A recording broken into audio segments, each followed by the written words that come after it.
With the rise of new technology like Airbnb, Uber, Lyft, Sidecar, Get Around, Relay Rides, and all these other sharing economy apps and services, people have been able to take what was formerly known as dead capital, a room that they weren't using, a car that they weren't driving around, meals that they were just going to let sit in their fridge and be thrown out, and capitalize on these, bring in new streams of income.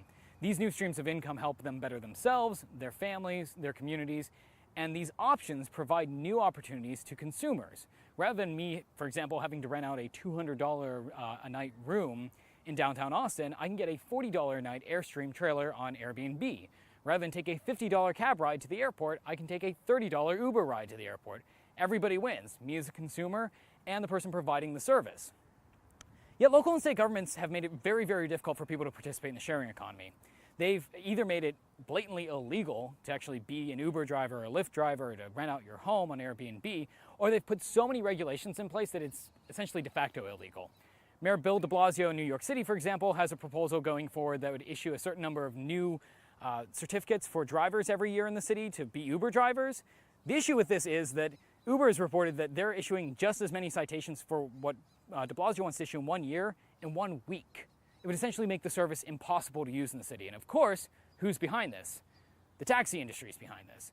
Just like the federal government, local and state governments are subject to regulatory capture.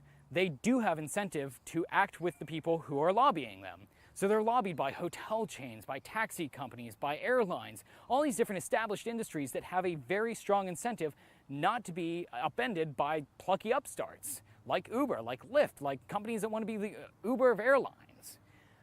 So these local governments give into these regulations, and they make it impossible for you to actually do these things because they're being lobbied by, say, the taxi cartel or the hotel cartel.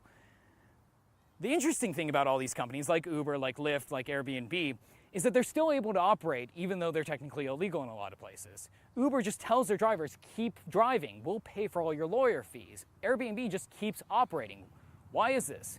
Because consumers like options, because consumers like these products.